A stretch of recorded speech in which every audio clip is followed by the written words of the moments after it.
महाराष्ट्र में विधानसभा चुनाव के लिए वोटिंग से पहले बीजेपी के प्रमुख नेता और राष्ट्रीय महासचिव विनोद तावड़े पर नाला सोपारा में पैसे बांटने के आरोप लगने के बाद बीजेपी ने महाविकास अघाड़ी पर पलटवार किया है। बीजेपी ने बिटकॉइन की हेराफेरी का आरोप लगाते हुए बड़ा खुलासा किया। पार्टी की ओर से मामले में कई ऑडियो क्लिप्स जारी किए गए हैं। बीजेपी का आरोप है कि एनसीपी शरद पवार गुट की नेता सुप्रिया सुले और प्रदेश कांग्रेस अध्यक्ष नाना पटोले इस हेराफेरी में शामिल हैं। पार्टी के राष्ट्रीय प्रवक्ता डॉक्टर सुधांशु त्रिवेदी ने प्रेस कॉन्फ्रेंस के दौरान कहा कि एक बहुत ही गंभीर और चिंताजनक तथ्य प्रकाश में आया है, जो महाविकास अघाड़ी का असली चेहरा धीरे धीरे उजागर कर रहा है। उन्होंने कहा कि इससे ये सवाल खड़ा हो रहा है कि स्वतंत्र और निष्पक्ष चुनाव कैसे हो सकते हैं। कांग्रेस का नारा था कि हाथ बदलेगा हालात, मगर अब दिख रहा है कि हाथ क्या करामात कर रहा है। अत्यंत गंभीर और चिंताजनक विषय, a very serious and concerning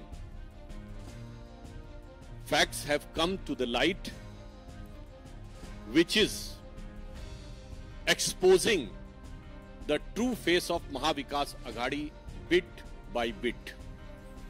And for this bit by bit exposure, bites are also available. So in my opinion, it is posing a serious question that how a free and fair election can be conducted. और इससे यह भी बात और स्पष्ट हो रही है कि जो नारा था कि हालात बदलेगा, अब दिख रहा है कि हाथ करामात क्या कर। प्रेस कॉन्फ्रेंस के दौरान त्रिवेदी ने नाना पटोले और सुप्रिया सुले की डीलर से बातचीत के वीडियो भी शेयर किए। आप भी सुनिए। अमिताभ भाई से का किया हुआ कल बोला था ना, ऐसे मजा मस्ती मत करो। Gaurav, why are you not responding to us? We need to have cash, boss. Boss Gaurav, what's happening? None of you people are responding. Don't play games with me at all. Gupta is vanished, but what happens to money then?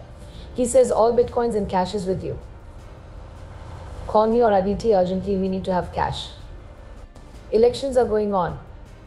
Boss, why don't you go ahead and cash out all the bitcoins? The prices are favorable right now, and with the elections approaching, we're going to need substantial funds. Don't worry about the inquiries. Once we're in power, we'll handle them.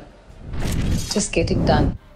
Sudhanshu Trivedi ने press conference में पूरे मामले को लेकर न सिर्फ audio clips बल्कि कुछ चैट्स के स्क्रीनशॉट्स भी शेयर किए। उन्होंने क्या कुछ कहा, आप सुनिए।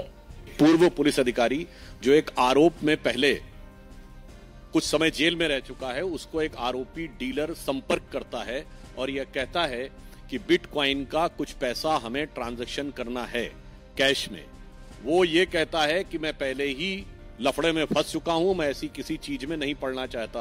तो वो दूसरा व्यक्ति ये कह रहा है कि नहीं साहब, इसमें बड़े लोग इन्वॉल्व हैं, और वो कांग्रेस के महाराष्ट्र के अध्यक्ष नाना पटोले जी का तथा कथित रूप से नाम लेता है और सुप्रिया सुले जी का तथा कथित रूप से नाम लेता है। फिर जब वो अधिकारी पुनः अविश्वास व्यक्त करता है तो वो कहता है कि मैं आपको ऑडियो क्लिप भेज रहा हूं, आप इसको सुनिए, आपको स्वतः समझ में आ जाएगा।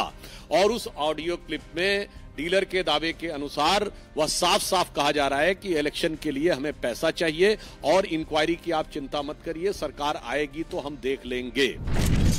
हालांकि सुप्रिया सुले ने इन सभी आरोपों से इनकार किया है। उन्होंने कहा कि मैं बीजेपी के किसी भी प्रतिनिधि के साथ उनकी पसंद के समय और तारीख पर इस मुद्दे पर सार्वजनिक मंच पर बहस के लिए तैयार हूं। सुले ने आगे ट्वीट किया कि मैं झूठे आरोप लगाने के लिए सुधांशु त्रिवेदी के खिलाफ आपराधिक और नागरिक मानहानि का नोटिस जारी करूंगी। Bureau report, news for India.